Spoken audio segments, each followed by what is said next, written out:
여러분 안녕하십니까? 이 시간에는 신명기 21장 말씀 중심으로 드리겠습니다. 오늘 말씀의 핵심은 우리 하나님의 자녀들은 세상 사람들과의 삶의 모습과는 다를 수밖에 없는 이유에 대해서 말씀드리겠습니다. 우리 하나님의 자녀들은 우리 주님이 친히 성령으로 함께 하십니다. 이 사실을 늘 아시고 의식하시고 하루하루 살도록 노력하셔야 됩니다. 여러분, 내가 예수님을 믿습니다라는 그 뜻은 살아계시는 주님을 내가 모시고 삽니다라는 뜻입니다. 네. 우리가 잘못 알고 있는 것이 성경에 관한 지식을 좀 알고 있는 것을 예수님을 믿는다라고 생각을 하는데 그것은 잘못된 것입니다. 성경을 통해서 지식적으로 사람들은 읽어서 들어서 알 수 있어요.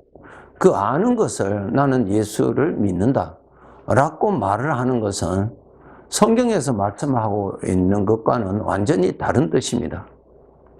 나는 예수님을 믿습니다 라는 말씀은 살아계시는 예수님, 살아계시는 주님을 내가 삶에 모시고 삽니다 라는 뜻입니다. 이것이 다른 점입니다. 그러니 주님이 같이 계시니까 주님이 없는 사람이 살아가는 것과 다를 수밖에 없지요. 그래서 우리 믿는 사람은 세상 사람들과 그 삶이 다를 수밖에 없습니다.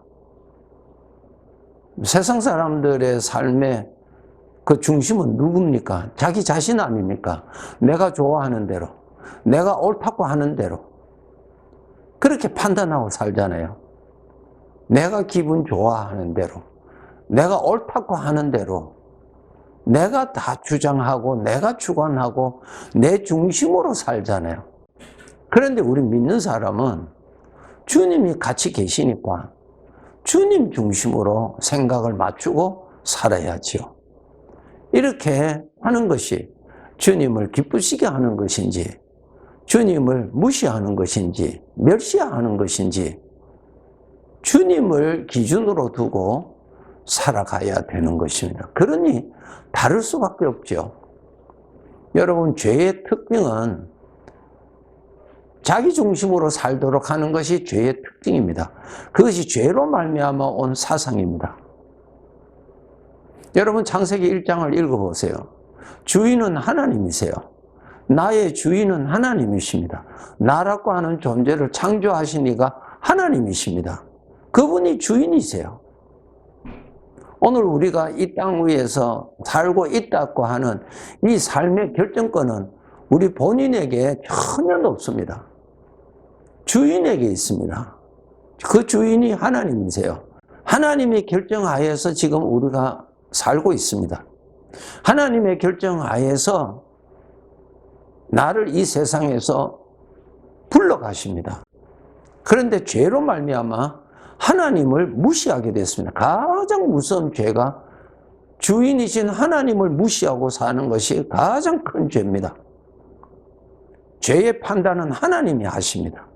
하나님이, 내가 판단하는 것이 아니죠.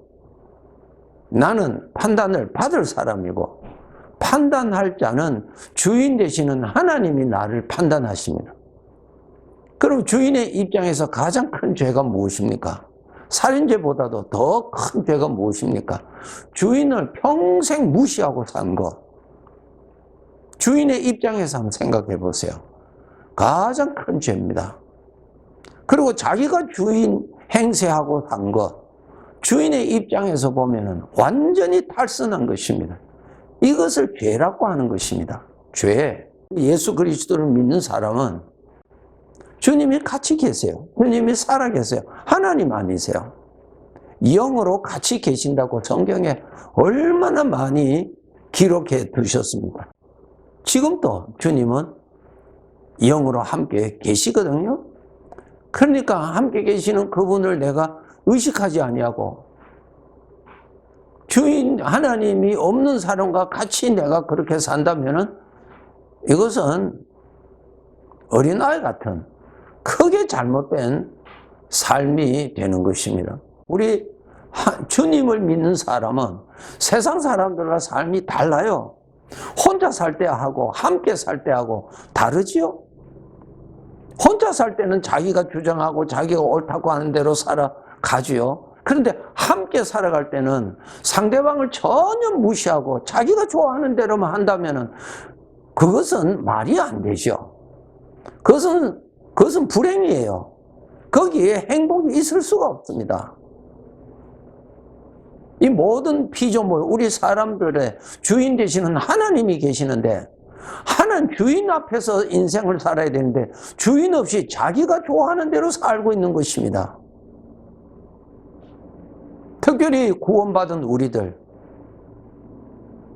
하나님의 영이 친히 같이 계시는, 매일매일 함께 계시는 그 주님과 함께 사는 사람입니다. 함께 살기 때문에 누구를 의식하고 살아야 되겠어요? 주님을 의식하고 살아야 되죠. 그분과 나와의 질서는 그분이 나의 머리지요. 내가 머리가 아니잖아요. 그분이 나의 절대 머리지요. 그분은 완전하신 분이고 그분은 영원하신 분이고 그분이 하나님이세요. 하나님과 함께 산다는 자체가 복이죠. 그런데 거기에는 질서가 있잖아요.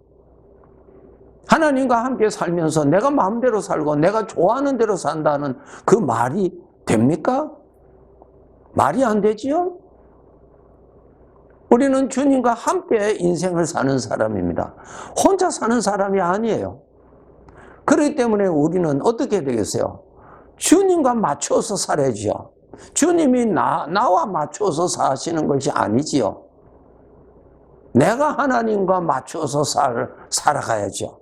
하나님을 의식하고 하나님을 모시고 하나님께 여쭈어보고 이렇게 하는 것이 주님이 기뻐하시는 것인가를 여쭈어보고 그분의 마음에 들도록 살아야죠. 이것이 곧 나의 행복이고 내가 바르게 살아가는 것이고 가치 있는 삶을 살아가게 되는 것이죠. 창세기 2장 16절에서 17절에 보면은 하나님께서 아담 하와에게 이러한 모든 것들은 내가 먹을 수 있도록 내가 허락하지만은 이것은 먹지 말라. 이건 먹으면 반드시 죽는다 그랬어요. 하나님이 알려주셨어요.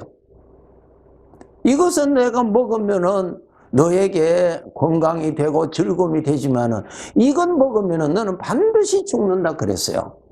그런데 사탄은 와서 반드시 죽는다고 하는 그것을 어떻게 하든지 먹도록 유혹하죠. 결국은 사람이 사탄의 말에 넘어져서 그것을 먹잖아요. 먹음으로 어떻게 됐어요? 불행하게 되잖아요.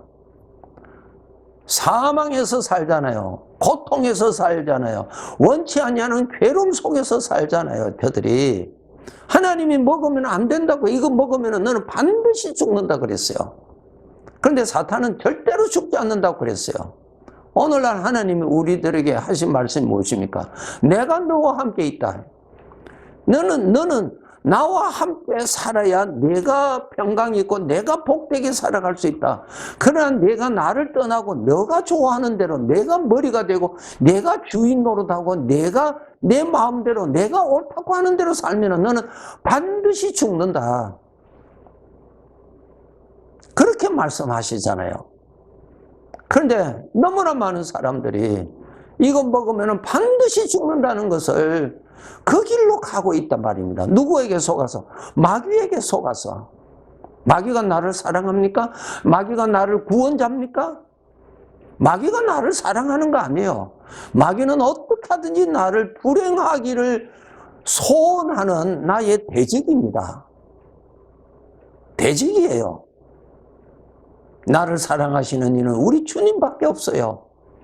주님이 나 위해서 죽으셨잖아요. 그것이 증거예요, 증거.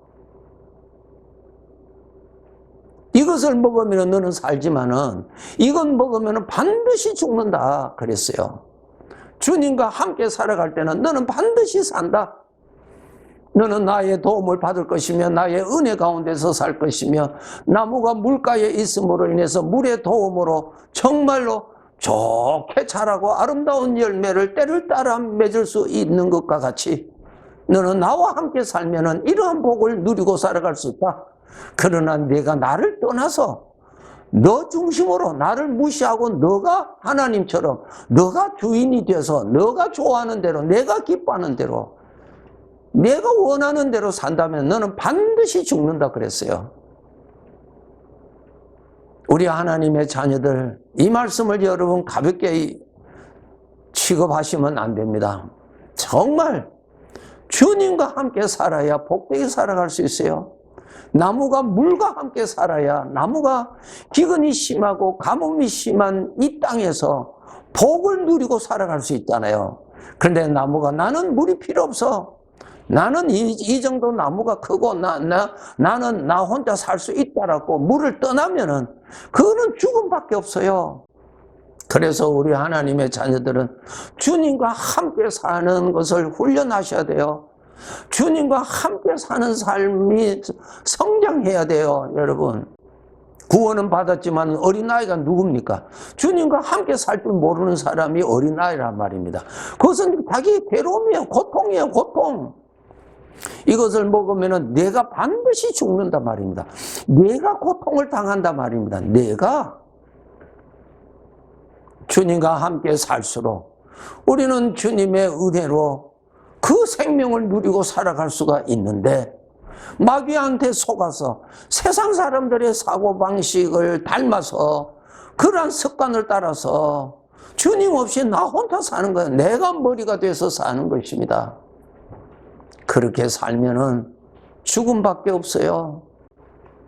고린도후서 5장 9절 10절에 보시면은 우리는 몸으로 있든지 떠나든지 우리 구원받은 자들이 누구라고요? 주님을 모시고 사는 사람들, 주님이 함께 하시는 사람들, 인생을 주님과 함께 사는 사람들을 말합니다. 우리는 몸으로 있든지 떠나든지 주를 기쁘시게 하는 자가 되기를 힘쓰노라. 이것이 바로 바르게 사는 사람입니다. 하나님과 같이 살아간다는 것보다 더 귀한 복이 어디 있어요? 하나님과 같이 산다는 것입니다. 그렇지 않습니까, 여러분? 마귀에게 속아서 하나님과 같이 살 수 있는 사람이 하나님하고 떨어져서 산다는 자체가 죽음이에요, 불행이에요, 불행. 주를 기쁘시게 하는 자 되기를 힘쓴다. 노력하지 아니하면 떨어집니다. 왜? 마귀가 틈만 있으면 유혹해서 주님하고 멀어지게 만들어버립니다. 멀어지게. 세상을 즐거워 보세요. 주님하고 마음이 멀어져요. 입으로는 주여 주여 하지만 마음은 멀어진다고요. 주님과 같이 살지를 안 해요. 주님이 없으면 우리는 마귀가 얼마든지 나를 괴롭힐 수 있죠. 얼마든지 나를 속일 수가 있죠. 마치 아기가 엄마를 떠나는 것과 같은 것이죠. 속지 마세요. 주를 기쁘시게 하는 자 되기를 힘쓴다. 주님을 맞춰서 살아가야 돼요. 나는 이런 말을 하고 싶지만 주님이 계시니까 또 그것을 절제해야죠. 또 죄의 여러 가지 충동을 받아서 그렇게 가고 싶은 충동이 일어나지만 주님과 같이 사는 사람으로서 그것을 거절해야죠. 그렇게 하는 것이 주님을 기쁘시게 하는 것이고 주님이 원하시는 것이니까요.